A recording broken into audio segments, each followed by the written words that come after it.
first lived in Latvia as a diplomat between 1996 and 1999, a few years after Latvia regained independence from the crumbling Soviet Union. I returned to live in Latvia in 2022. This podcast series is based on my observations and experience, with some history and comparisons with my home country of England on aspects of life in Latvia and things to see and experience.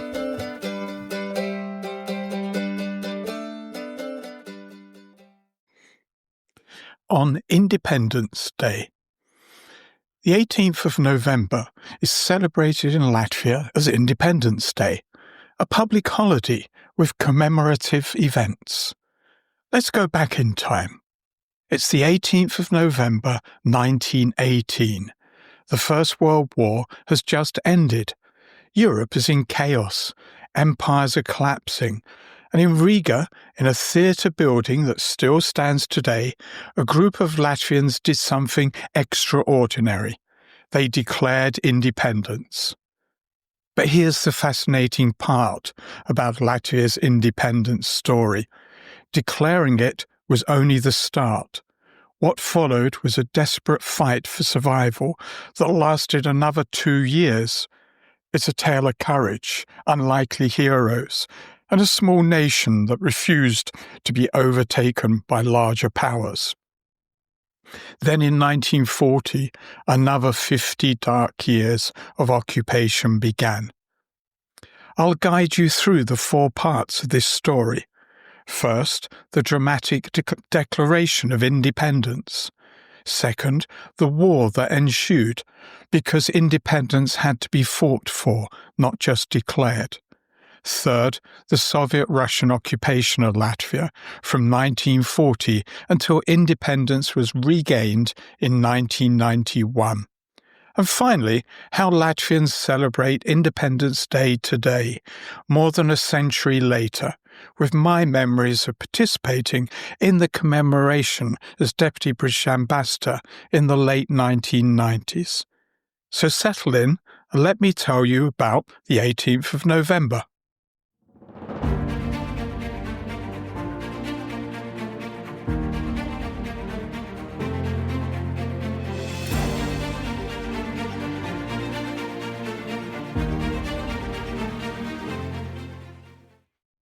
Part 1. The Birth of a Nation on the 18th of November 1918. To understand why 18th of November 1918 was selected for Latvia's declaration of independence, we need to go back in time.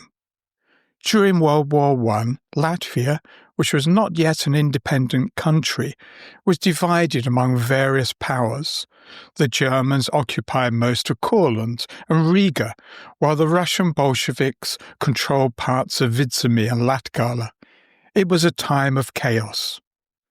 However, Latvian politicians had been working behind the scenes.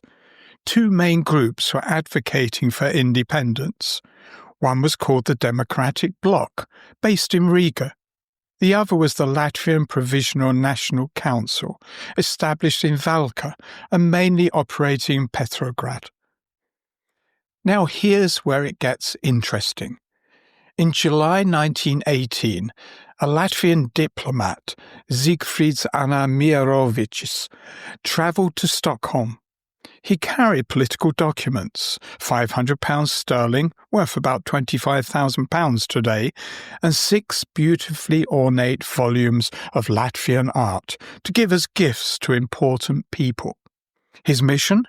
To secure international support for an independent Latvia. And it succeeded.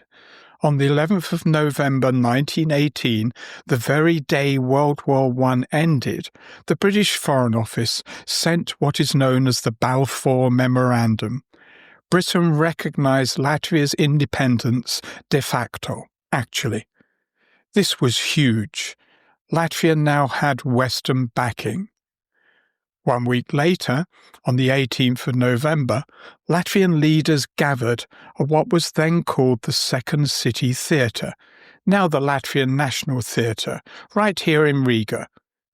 Only one photograph exists of this moment, which reveals how precarious the situation was.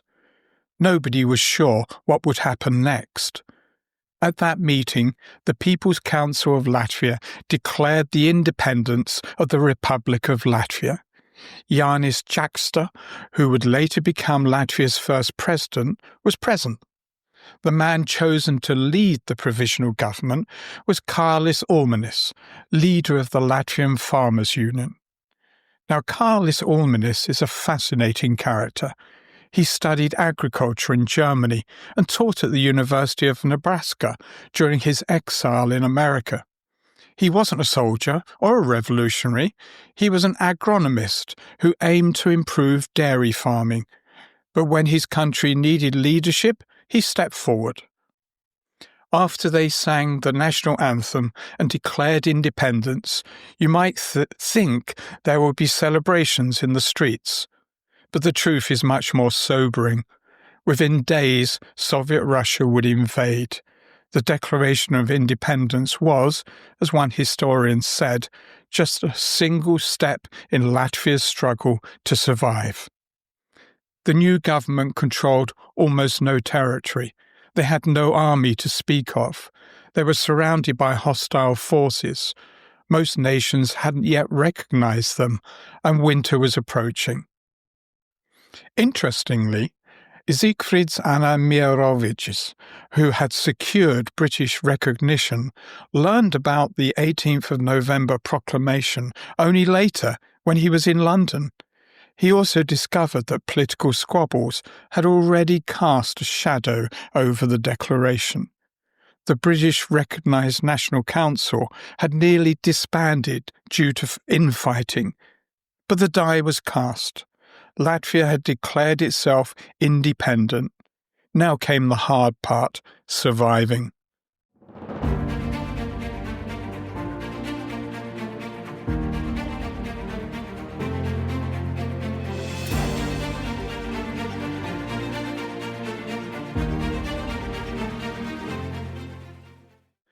Part 2.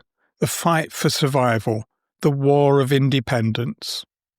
Just 13 days after Latvia declared independence, on the 1st of December 1918, Soviet Russia invaded.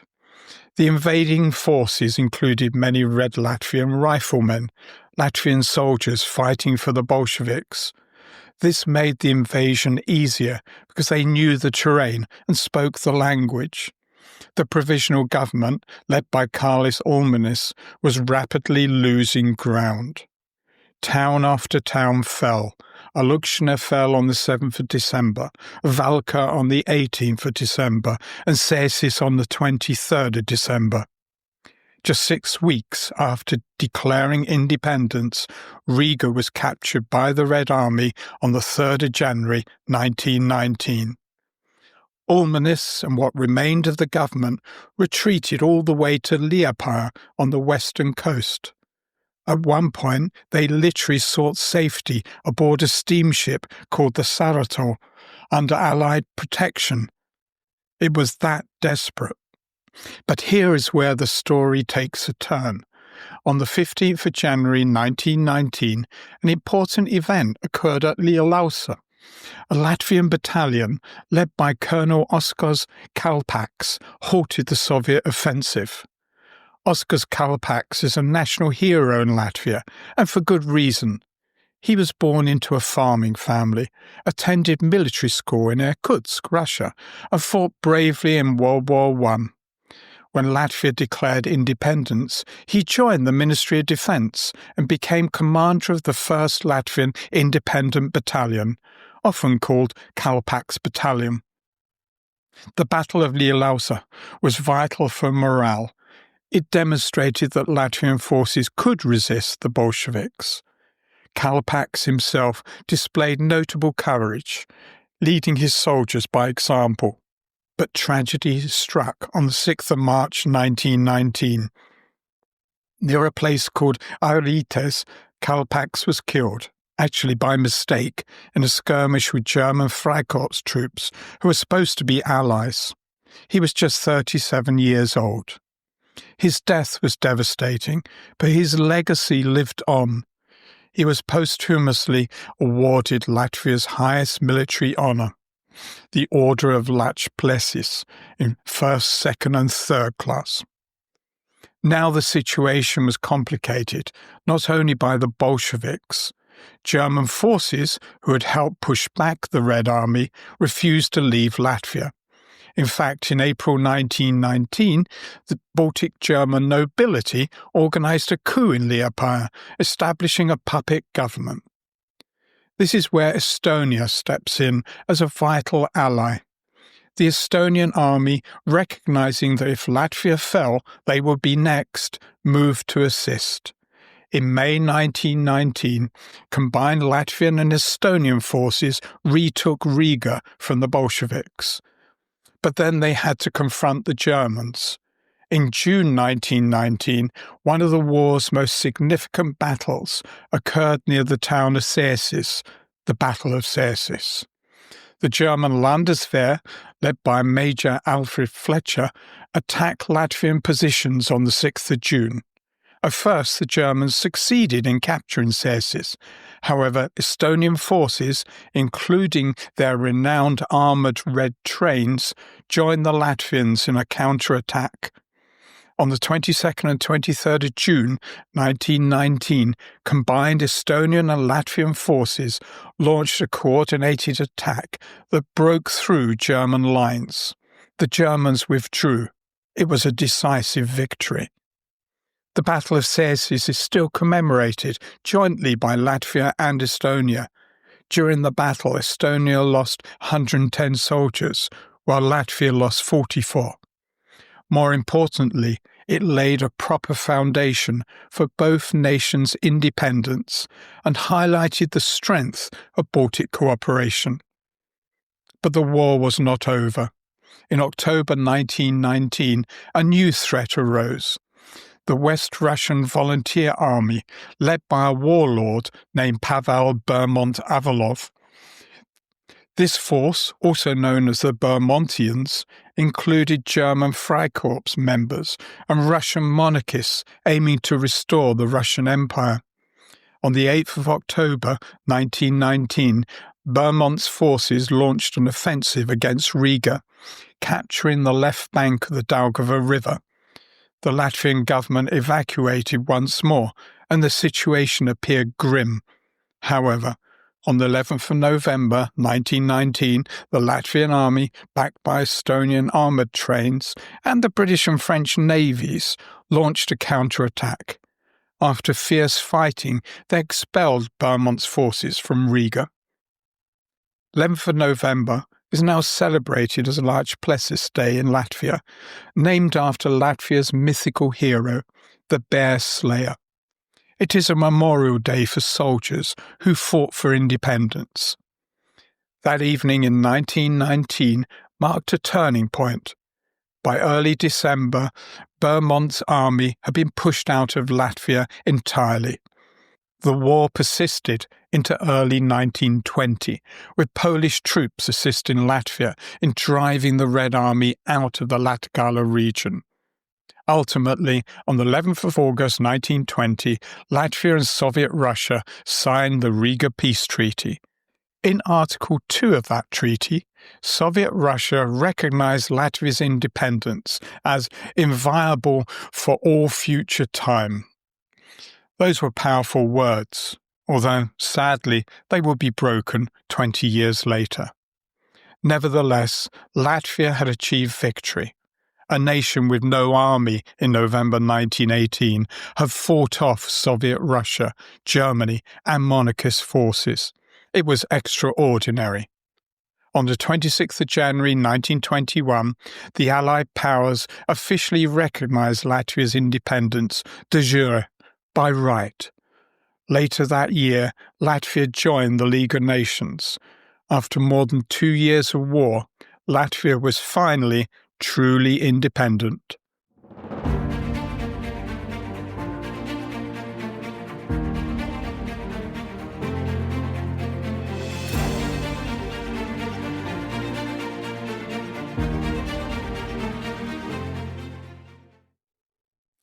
Part 3. The Lost Years. Independence surrendered and reclaimed. Now, if Part 2 of Latvia's independence story is about triumph and sacrifice, then Part 3 is about loss, suffering, and ultimately an extraordinary act of peaceful resistance. Remember how I said that Latvia signed the Riga Peace Treaty in 1920, in which Soviet Russia recognized Latvia's independence as inviolable for all future time? Well, 20 years later, that promise would be shattered. To understand what happened next, you need to know about something called the Molotov-Ribbentrop Pact. On 23rd of August 1939, Nazi Germany and Soviet Russia signed a non-aggression treaty. To the outside world, it appeared to be a simple agreement between two powers not to fight each other, but it harbored a dark secret. Hidden in secret protocols that the Soviet Union would not admit to for 50 years, the two totalitarian powers divided Eastern Europe like a prize. Poland was allocated to Germany. The Baltic states, Estonia, Latvia, and Lithuania, were annexed by the Soviet Union. Latvia's fate had been decided in Moscow, without a single Latvian voice present. Initially, the Soviets moved cautiously. In October 1939, they insisted that Latvia sign a mutual assistance treaty, effectively permitting Soviet troops to set up military bases on Latvian land. Latvia, unable to oppose and without any allies to support, signed. But this was merely the opening move. On the 6th of June 1940, the Soviet Union issued an ultimatum to Latvia. They accused Latvia of breaching the Mutual Assistance Pact and demanded the formation of a pro-Soviet government. They gave Latvia less than 24 hours to respond.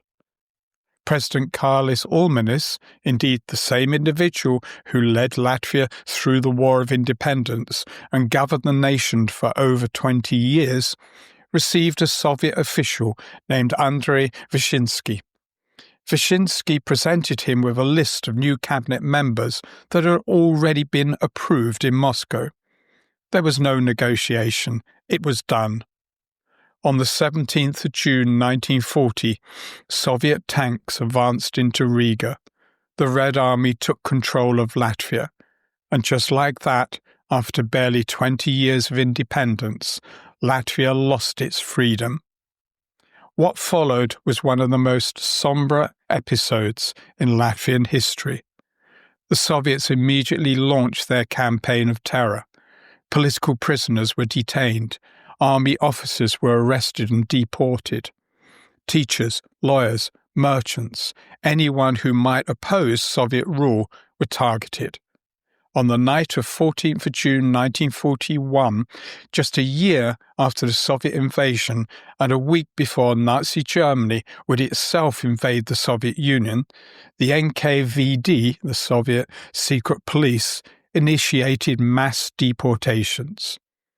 Over 15,000 Latvian citizens were packed into cattle cars and transported to Siberia.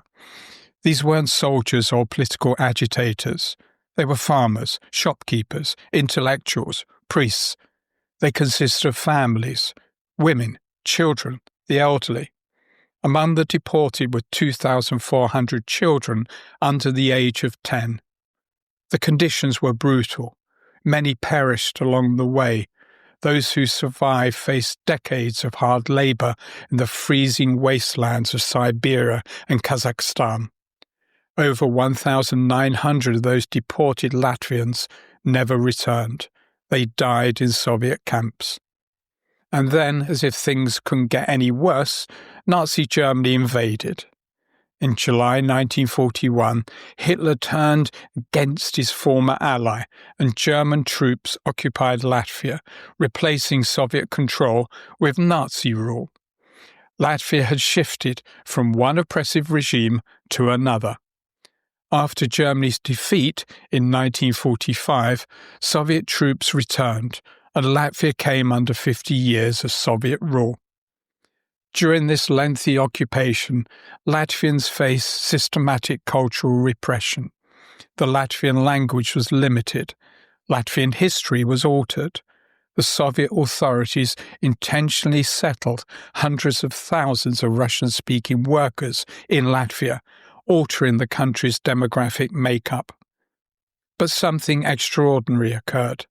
The Soviet authorities might silence publications, control the press, and detain dissidents, but they could not silence Latvian song. Latvia has a distinctive cultural tradition.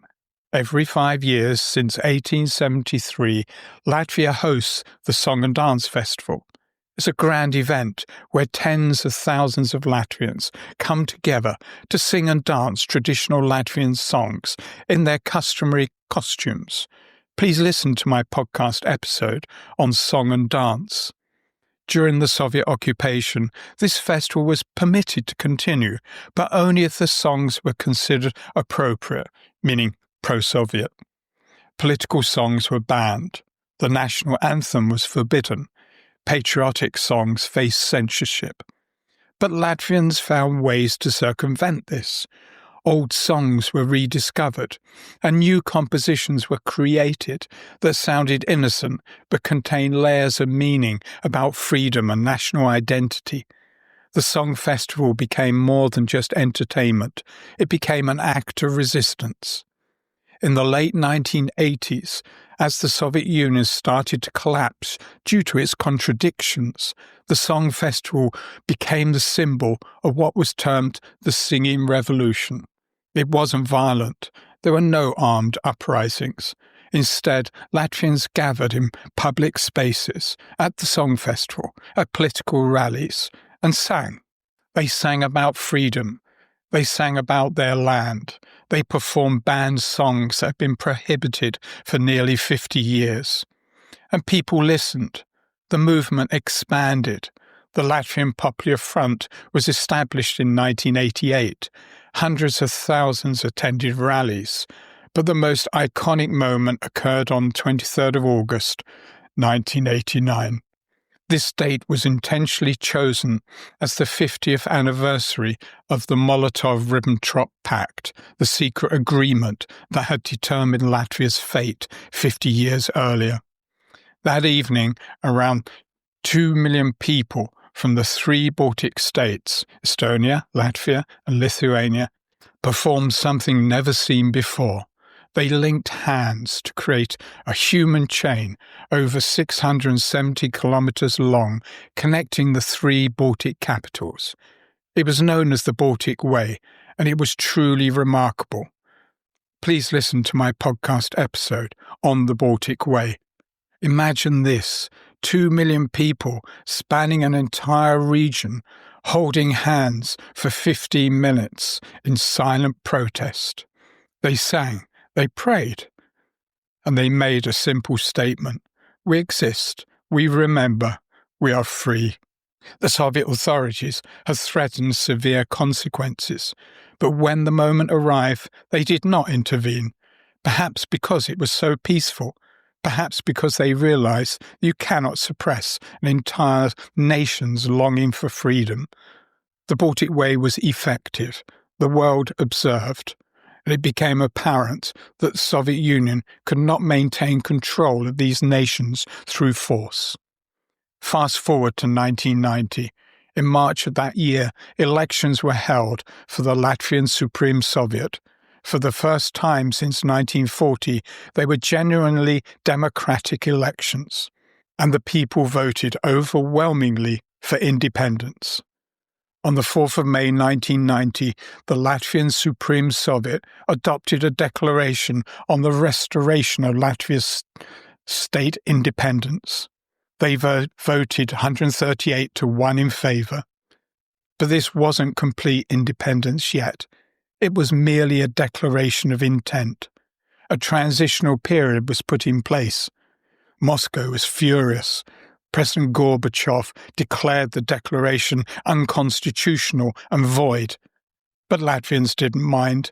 They had their declaration and they pressed on. Over the following 16 months, tensions increased. Soviet forces used various tactics: military intimidation, economic pressure, and propaganda. In January 1991, Soviet paratroopers attacked and killed dozens of civilians in Lithuania and Latvia. It seemed that the Soviet Union might try to regain control by force.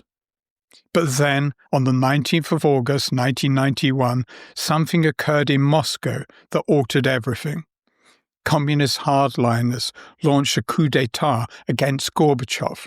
They attempted to seize power and reverse the reforms that were relaxing Soviet control.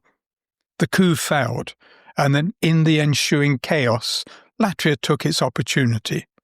On the 21st of August 1991, just 2 days after the failed coup, the Latvian Supreme Council adopted the constitutional law on the statehood of the Republic of Latvia. This time it was de facto independence, full independence. The transition period had ended. Latvia was once more a sovereign nation. Within days, the Soviet Union itself began to disintegrate. By September, the Soviet authorities officially recognized Latvia's independence, and within years, Latvia joined the European Union and NATO, finally firmly anchored in the West, secure in its independence, never to be dominated by a foreign power again. For 50 years, Latvians endured occupation, deportation, and cultural suppression. Yet when the opportunity arose, they did not resort to violence. They sang, they held hands, they employed peaceful protests to reclaim what had been taken. It's a profound lesson about the strength of unity, culture, and peaceful resistance.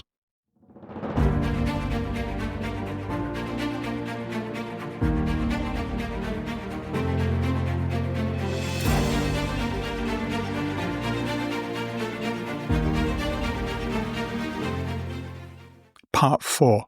Independence Day today, Traditions and Ceremonies. So how do Latvians celebrate Independence Day today? Well, 18th of November is a public holiday. Schools close, most businesses shut, and the country comes together to mark the founding of their nation. The day starts with a ceremony. At 10:30 in the morning, there is a solemn flower-laying ceremony at the Freedom Monument here in Riga. I was there representing the British government 1 year in the late 1990s. The Freedom Monument, if you haven't seen it, is a 42-metre tall monument made of granite, travertine and copper, unveiled in 1935. At the top stands a woman holding 3 golden stars, representing Latvia's 3 historical regions, Courland, Vitsumi and Latgale. The base bears the inscription, "For Fatherland and Freedom." The monument was funded entirely by donations from Latvian residents. It was built to honour soldiers who fell in the War of Independence. During the Soviet occupation, any gathering at the Freedom Monument was strictly forbidden, but by the end of the 1980s, independence rallies began to centre around it. Today it is the focal point of the nation. At the flower-laying ceremony, the President of Latvia lays a wreath, followed by government ministers and foreign dignitaries, me included that once. It's a solemn, respectful moment, very Latvian in character. At 1:30 in the afternoon, attention shifts to the 11th of November embankment along the Daugava River for the military parade. This isn't just a show of force, it's a celebration of sovereignty. The National Armed Forces march, together with units from the National Guard, police, border guards and firefighters. Since Latvia joined NATO in 2004, Allied forces have also participated. The President reviews the parade. In recent years, that has been President Edgars Rinkēvičs. Thousands of people line the embankment to view it, often wrapped in blankets against the November cold, waving Latvian flags. One lovely detail. On the 18th of November, public transport in Riga is entirely free. It's the city's gift to residents on the nation's birthday. As evening falls, the celebrations take on a different character.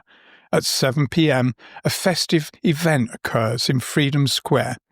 There are concerts featuring Latvian musicians, such as folk singers, popular artists and choirs. The atmosphere is warm, despite the cold, with families and friends gathering together. At 8 p.m, the President delivers a speech to the nation. The national anthem is performed. Then comes something magical, a laser light show. The lights dance across the Freedom Monument and nearby buildings, repeating several times throughout the evening until 11 p.m. In recent years, Riga has revived the Staro Riga Festival of Light, which takes place over several days around 18th of November. Light installations transform buildings, parks and squares throughout the city. Walking through Riga becomes an artistic experience, with each display telling stories from Latvian history and culture. But one of my favourite traditions is more simple and personal. On the 18th of November, as well as on Large Plessis Day on the 11th of November, Latvians light candles. Thousands of candles are placed at the Freedom Monument, Riga Castle, the Brothers' Cemetery where soldiers are buried, and in windows across the country. Even on the steps leading to my son's school in Imanta. In Jurmala, Latvia's longest path for light lights up a 20-kilometre route from Prīdaina to Kemeri with over 12,000 candles. Families and children gather to add their candles to the path. It's stunning and profoundly moving. This tradition of lighting candles has deep roots. It started during the Soviet occupation in 1988, when Latvians would gather at the Riga Castle wall on the 11th of November to light candles in defiance of the ban on commemoration. Today it is a way of honouring those who fought for Latvia's freedom, both past and present. Many Latvians also wear red and white ribbons pinned to their coats throughout November, the colours of the Latvian flag. It's a simple but visible expression of national pride. What strikes me about Latvia's Independence Day celebrations is their blend of solemnity and joy. There is deep respect for those who sacrificed their lives, combined with a genuine celebration of what they achieved. It is not triumphalist. Latvia is not a large or powerful nation, but it is proud, and rightly so.